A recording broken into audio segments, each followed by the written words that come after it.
يسعك الفضاء الرحيم الفسيح فبالله كم السلام علیکم، میرا نام عبدالرحیم ہے۔ میں مختلف احادیث کی کتابوں سے مختلف ٹاپکس پہ ویڈیوز بنا رہا ہوں۔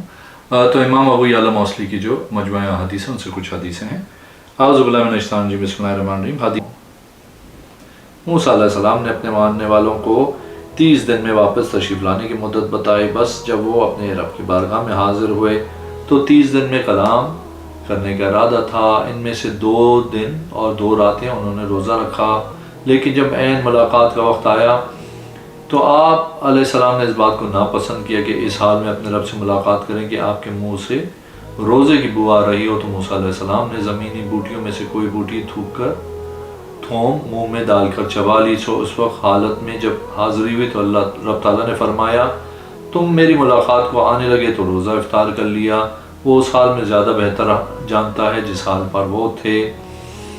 موسیٰ علیہ السلام نے عرض کیا میرے رب، میں نے اپنے اجتہاد کے مطابق اس بات کو ناپسند کیا کہ تجھے اس حال میں ملاقات کروں کہ میرے منہ سے روزے کی بو آ رہی ہو۔ اللہ تعالیٰ نے فرمایا اے موسیٰ، تو نہیں جانتا روزے دار کے منہ کی خوشبو میرے نزدیک مشوع عنبر سے بھی زیادہ پاکیزہ ہے۔ ملاقات کے بغیر واپس جاؤ، جا کر 10 روز روزے رکھو، پھر میری بارگاہ کی حاضری دو۔ سو موسیٰ علیہ السلام کو یہ حکم ملا، بجا لائے۔ بس جب موسیٰ علیہ السلام کی قوم نے دیکھا کہ موسیٰ علیہ السلام جو مدت بتا کر تشریف لے گئے اس کے مطابق واپس نہیں آئے، راوی کہتے ہیں یہ بات ان کو ناگوار گزری۔ حضرت ہارون علیہ السلام جو پیچھے موجود تھے انہیں یہ خطبہ دیتے ہوئے کہنے لگے بے شک تم لوگوں نے مصر سے کوچ کیا تو تمہارے پاس قوم فرعون کی عادتیں اور امانتیں تھیں، جبکہ ان میں تمہارے لیے اس کی مثل موجود ہے۔ میرا خیال ہے تم ان سب چیزوں کو حساب کرو جو تمہاری ان کے پاس ہے۔ میں حلال نہیں سمجھتا کہ تمہارے پاس کسی کی امانت ہو یا ادھار لی ہوئی کوئی چیز ہو۔ اگر ہم نہ تو فرعونیوں کی ان کی کوئی چیز واپس کریں گے اور نہ ہی ان کی کوئی چیز اپنے پاس رکھیں گے۔ بس آپ نے گڑھا کھودا اور ہر گروہ کا الگ الگ حکم جاری کیا کہ جس کے پاس کوئی سامان ہو یا کوئی زیور ہو تو اس گڑھے میں ڈال دے۔ آپ نے اس پہ راکھ جلا کے اسے راکھ کر دیا اور فرمایا اب یہ نہ ہمارا ہے نہ ان کا رہا۔ سامری کا تعلق اس گروہ سے تھا جو گائے کی پوجا کرنے والے تھے اور ان کے پڑوسی موسیٰ تھے۔ اس کا تعلق بنی اسرائیل سے نہ تھا۔ سو جب بنی اسرائیل شک کا شکار ہوئے تو وہ بھی موسیٰ علیہ السلام کے ساتھ شک کرنے لگا۔ اس نے نشانات محسوس کیے تو اس میں سے کچھ مٹی لے لیا۔ بس وہ ہارون علیہ السلام کے پاس سے گزرا تو ہارون علیہ السلام نے اس سے فرمایا اے سامری، جو کچھ تیرے ہاتھ میں ہے اسے پھینک کیوں نہیں دیتا؟ حالانکہ وہ اس کو اس طرح چھپائے ہوئے تھا کہ اس پہ کسی کی نظر نہ پڑے۔ اس نے کہا یہ رسول کے نشان قدم کی خاک ہے جو تمہارے پاس سے گزر کے سمندر کی طرف چلا گیا ہے۔ سو میں اس میں سے ایک ذرہ بھی نہ پھینکوں گا مگر اس صورت میں کہ آپ اللہ تعالیٰ سے دعا کریں کہ جب میں اس کو پھینکوں تو وہ کام ہو جائے جس کا میں ارادہ کرتا ہوں۔ سو حضرت ہارون علیہ السلام نے اس کے حق میں دعا کی۔ اس نے کہا میں ایک بچڑا بنانا چاہتا ہوں۔ سو جو کچھ سامان زیور تانبا اور لوہا اس گڑھے میں موجود تھا اس نے اکٹھا کر لیا اور ایک ایسا بچڑا تیار کیا جو اندر سے خالی تھا، اس میں روح نہ تھی لیکن وہ گائے کی طرح ڈکارتا تھا۔ حضرت عبداللہ بن عباس رضی اللہ تعالیٰ عنہ کا قول ہے میں اللہ کی قسم کھا کے کہتا ہوں کہ اس بچڑے کی اپنے سرے سے کوئی آواز نہ تھی، بس اس کے پیچھے سے ہوا داخل ہوتی تھی جو اس کے آگے سے منہ کی طرف نکلتی تھی اور ایک آواز آتی تھی۔ اس وجہ سے بنی اسرائیل گروہوں میں بڑھ گئے۔ بس ان میں سے ایک گروہ نے کہا اے سامری یہ کیا ہے؟ سو اسے تو ہی سب سے زیادہ جانتا ہے۔ اس نے کہا یہ تمہارا رب ہے لیکن موسیٰ علیہ السلام نے تمہیں گمراہ کیا، صحیح رب کا پتہ نہیں دیا۔ اور ایک گروہ بولا ہم سامری کی اس بات کو اس وقت تک جھوٹا نہ کہیں گے جب تک موسیٰ علیہ السلام ہمارے پاس واپس نہیں آ جاتے۔ بس اگر یہ ہمارا رب ہے تو ہم اسے ضائع نہ کریں گے، اس کے بارے میں ہم اپنے عجز کا اظہار کریں گے جب ہم نے اسے دیکھ لیا، اور اگر یہ ہمارا رب نہیں تو ہم موسیٰ علیہ السلام کی پیروی کریں گے۔ ایک گروہ نے کھلے لفظوں میں کہا یہ شیطانی کام ہے، نہ یہ ہمارا رب ہے، نہ ہم اس میں ایمان لائیں گے، نہ اس کی تصدیق کریں گے۔ لیکن بچڑے کے بارے میں جو کچھ سامری نے کہا ایک گروہ کے دل میں اس کی بات گر گئی اور انہیں اسی کا نشہ چڑھ گیا۔ انہوں نے اعلان تکذیب کی۔ سو حضرت ہارون علیہ السلام نے ان سے فرمایا میری قوم، تم تو اس سے فتنے میں مبتلا ہو گئے، اور اس میں کوئی شک نہیں کہ تمہارا رب تو وہ ہے جو بے حد مہربان ہے۔ معاملہ اس طرح نہیں جس طرح تم نے سمجھا ہے۔ ان لوگوں نے کہا موسیٰ علیہ السلام کو کیا ہوا ہے؟ انہوں نے ہم سے 30 دن کا وعدہ کیا، پھر وہ لوٹ کے ہمارے پاس نہیں آئے، حالانکہ 40 دن گزر گئے ہیں۔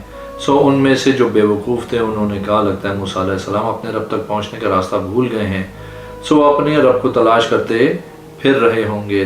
موسیٰ علیہ السلام نے ان کے رب سے کلام فرمایا، اور انہوں نے کہا جو کچھ کہا خدا جانے یا موسیٰ جانے۔ حضرت موسیٰ علیہ السلام تشریف لے جانے کے بعد قوم جس فتنے میں مبتلا ہوئی، آپ علیہ السلام کو اس کی خبر دی گئی۔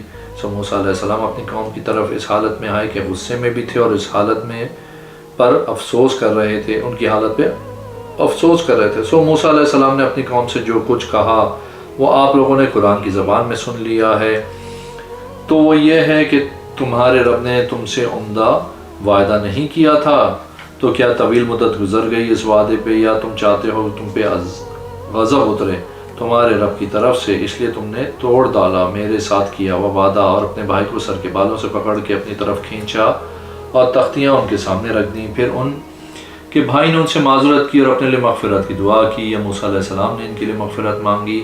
اس کے بعد آپ علیہ السلام سامری کی طرف متوجہ ہوئے اور اسے فرمایا تمہیں کس چیز نے یہ کام کرنے پہ ابھارا؟ اس نے جواب دیا میں نے رسول کی سواری کے نشان قدم کی خاک سے مٹھی بھر لی اور اس بارے میں غور و فکر کیا، اس طرح میرے لیے میرے نفس نے یہ بات سیدھی کر دی۔ آپ نے غصے سے فرمایا جا چلا جا، بس تیرے لیے اس زندگی میں تو یہ سزا ہے کہ تو کہتا پھرے گا کہ مجھے کوئی ہاتھ نہ لگائے، تیرے لیے ایک اور وعدہ عذاب بھی ہے جس کی خلاف ورزی نہ ہوگی، اور ذرا دیکھ اپنے اس خدا کی طرف جس پہ تو جم کے بیٹھا تھا، اس کا کیا حشر ہوا ہے۔ ہم اسے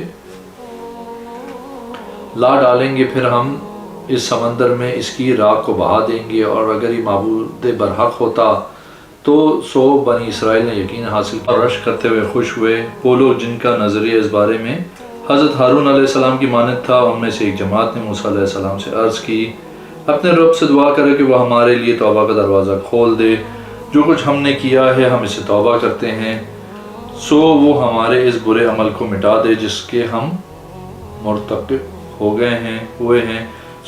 توبہ کا طریقہ یہ اپنایا کہ موسیٰ علیہ السلام نے اپنی قوم میں سے اس کے لیے 70 آدمیوں کا انتخاب کیا جو بچڑے کی عبادت کر کے شرک میں مبتلا نہ ہوئے تھے، تاکہ وہ پہاڑ کو لائیں۔ بس آپ علیہ السلام ان کو لے کے چلے تاکہ سب کے لیے اپنے رب سے توبہ کا سوال کریں۔ ان پہ زمین پہ زلزلہ طاری ہو گیا، اللہ تعالیٰ کے نبی کو اپنی پوری قوم اور ان کے نمائندہ وفد سے حیا آ گئی۔ جب ان کے ساتھ وہ کچھ ہونے لگا جو ہونے لگا، آپ علیہ السلام نے اپنے رب کی بارگاہ میں یہ عرض کی اے میرے رب، اگر تو چاہتا ہے تو ان لوگوں کو اس کام کا ارتکاب کرنے سے پہلے ہی مار ڈالتا اور خود مجھے ہی، لیکن کیا تو ہمیں ایک ایسے کام کے سبب ہلاک فرمانا چاہتا ہے جو ہمیں سے چند بے وقوفوں نے کیا، حالانکہ ان میں وہ لوگ بھی تھے جن کو اللہ نے بر وقت مطلع کر دیا تھا اس پہ جو اس ایمان کی وجہ سے بچڑے کی محبت ان کے دل میں گھر چکی تھی، اسی وجہ سے زمین کانپنے لگی۔ فرمایا میری رحمت ہر چیز پہ وسیع ہے، میں اپنی رحمت ان لوگوں کے لیے خاص کر دوں گا جنہوں نے تقوی اختیار کیا، زکوٰۃ دیتے رہے، اور ان لوگوں کو اپنی رحمت سے عطا کروں گا جو ہماری آیتوں پہ ایمان لاتے ہیں، وہ لوگ جو اس رسول امی کی اتباع کرتے ہیں جنہیں وہ اپنے پاس تورات و انجیل میں لکھا ہوا پاتے ہیں۔ آپ نے عرض کیا میرے رب، میں نے اپنی قوم کے لیے تجھ سے توبہ کا سوال کیا ہے، تو نے فرمایا بے شک تیری رحمت میری قوم کے علاوہ کسی اور قوم کے لیے خاص ہے، کاش تو مجھے مہلت دے یہاں تک میں اس ہستی کی امت میں زندہ ہو کے اٹھوں جس پہ تو نے بے شمار رحمتیں فرمائی ہیں۔ اللہ تعالیٰ نے فرمایا ان کی توبہ یہ ہے کہ ان میں سے ہر آدمی اس کو قتل کرے جو اسے ملے، خواہ اس کا والد ہو یا بیٹا، وہ اسے اپنی تلوار سے قتل کرے، اس بات کی پرواہ نہ کرے کہ اس نے کس کو قتل کیا۔ آئے وہ لوگ جو موسیٰ ہارون پہ مخفی تھے، ان کے گناہوں پہ اللہ تعالیٰ نے مطلع نہ فرمایا تھا، انہوں نے آ کے اپنے گناہوں کو اعتراف کیا اور وہ کام کیا جن کا انہیں حکم دیا گیا۔ اللہ تعالیٰ نے قاتل و مقتول دونوں کو معاف فرما دیا۔ پھر حضرت موسیٰ علیہ السلام دونوں کو لے کے ارض مقدس کی طرف چلے، اور جب ان کا غصہ ختم ہو گیا تو تختیاں بھی اٹھا لیں۔ آپ نے ان سب کو وہ حکم سنایا جو آپ کو سنایا گیا تھا کہ وہ چند وظائف ادا کریں۔ یہ چیز ان پہ گناہ گزری، یعنی وظائف پڑھنا ان کو مشکل لگے، اور انہوں نے اس کے اقرار سے انکار کیا، سو اللہ نے ان پہ پہاڑ کو اسی طرح کھڑا کر دیا گویا کہ وہ بادل چھتری ہے۔ وہ ان سے قریب ہو گئے یہاں تک کہ انہیں اس بات کا خوف ہوا کہ پہاڑ ان پہ گر پڑے گا، سو انہوں نے کتاب اللہ کو اپنے دائیں ہاتھ میں تھاما اس حال میں کہ وہ پہاڑ اور زمین کی طرف اپنے کان لگائے ہوئے تھے۔ کتاب ان کے ہاتھوں میں تھی، وہ پہاڑ کی طرف دیکھ رہے تھے اور ساتھ ہی یہ خوف طاری تھا کہ کہیں پہاڑ ان پہ گر پڑے۔ پھر وہ چلتے چلتے ارض مقدس تک پہنچ گئے، سو انہوں نے وہاں ایک شہر دیکھا جس میں ایک ایسی جابر قوم موجود تھی جس کی شکلیں ایسی مخروط تھیں جو دیکھنے کے قابل نہ تھی، اور ان کے پھلوں کے بارے میں انہوں نے امر عجیب کا تذکرہ کیا کہ وہ بڑے بڑے تھے۔ سو انہوں نے حضرت موسیٰ علیہ السلام سے کہا، اے موسیٰ، بے شک اس میں تو جبار قوم رہتی ہے، اس کے مقابلے میں ہماری طاقت ہیج ہے، بس ہم تو اس شہر میں نہ داخل ہوں گے جب تک وہ موجود ہیں، بس اگر وہ اس سے نکل جائیں تو ہم داخل ہو سکتے ہیں۔ ان میں سے 2 آدمیوں نے کہا جو جبار لوگوں سے ڈر رہے تھے کہ ہم موسیٰ علیہ السلام پہ ایمان لائے، سو وہ آپ علیہ السلام کی طرف نکلے تو دونوں نے کہا، ہم اپنی قوم سے واقف ہیں، تم صرف ان کے جسموں اور ان کی تعداد کو دیکھ کے ڈر رہے ہو، کیونکہ نہ تو ان کے پاس مضبوط دل ہے نہ طاقت و ہمت ہے۔ سو وہ اندر داخل ہوئے تو ان پہ دروازہ بند کر دیا گیا، سو اگر تم داخل ہوئے تو تمہیں غالب ہو گئے۔ راویوں کی قوم کا قول ہے کہ ان کا تعلق موسیٰ علیہ السلام کی قوم سے تھا، اور حضرت سعید بن جبیر سے ایک روایت کے حوالے سے یہ گمان ہے کہ وہ دونوں جابر قوم سے تھے جو موسیٰ علیہ السلام پہ ایمان لائے۔ ان کا قول من الذین یخافون سے مراد وہ لوگ ہیں جن سے بنی اسرائیل ڈر رہے تھے۔ انہوں نے کہا، اے موسیٰ، ہم کبھی بھی اس شہر میں داخل نہ ہوں گے جب تک وہ گروہ وہاں موجود ہے، سو آپ جائیں اور آپ کا رب، سو تم دونوں مل کے ان سے جنگ کرو، ہم تو بس یہیں بیٹھے ہوئے ہیں۔ سو انہوں نے حضرت موسیٰ علیہ السلام کو غصہ دلایا، آپ نے ان کے لیے بددعا کی اور انہیں فاسق و فاجر کہا، حالانکہ ان سے پہلے آپ نے ان کے لیے کبھی بددعا نہ فرمائی تھی۔ اب اس وجہ سے کی کہ انہوں نے نافرمانی کی اور برائی کا ارتکاب کیا، یہاں تک کہ انہیں یہ دن دیکھنا پڑا۔ اللہ تعالیٰ نے موسیٰ کی عرض کو شرف قبول بخشا اور ان لوگوں کو اسی طرح فاسق کہا جس طرح موسیٰ علیہ السلام نے انہیں فاسق فرمایا، اور 40 دن تک ان لوگوں کو مقدس زمین میں نہ پہنچنے دیا۔ وہ زمین میں ادھر ادھر گھومتے رہے، حتیٰ کہ ہر روز صبح ایک ہی جگہ کرتے تھے، جبکہ پوری رات سفر کرتے، بس وہ چلتے ہی رہے، انہیں چین نصیب نہ ہوا۔ پھر بادلوں نے انہیں طے میں گھیر لیا اور ان پہ من و سلوہ اترا۔ انہیں ایسے کپڑے عطا کیے جو نہ میلے ہوتے تھے نہ پھٹتے تھے، ان کے درمیان ایک مربع شکل کا پتھر بنا دیا اور موسیٰ علیہ السلام کو حکم دیا، سو انہوں نے اس پتھر کو اپنے عصا سے مارا تو اس سے 12 چشمے نکلے، ہر کونے میں 3 چشمے تھے، ان میں سے ہر گروہ وہ اپنا چشمہ پہچان لیا جس سے انہوں نے پینا تھا۔ وہ جہاں بھی کوچ کر کے جاتے وہیں اس پتھر کو پاتے، اسی جگہ جہاں وہ ایک دن پہلے ہوتا تھا۔ یہ حدیث حضرت ابن عباس رضی اللہ تعالیٰ عنہ لے کے نبی کریم صلی اللہ علیہ وسلم تو مرفوع ہے، یعنی درمیان میں کوئی راوی خذف نہیں، اور یہ بات میرے نزدیک تصدیق شدہ ہے کہ حضرت معاویہ نے حضرت ابن عباس سے بلا واسطہ سنا اور یہ حدیث بیان کی، بس انہوں نے اس بات سے انکار کیا کہ فرعونی وہ شخص تھا جس نے موسیٰ علیہ السلام پر مقتول کا راز افشاں کیا۔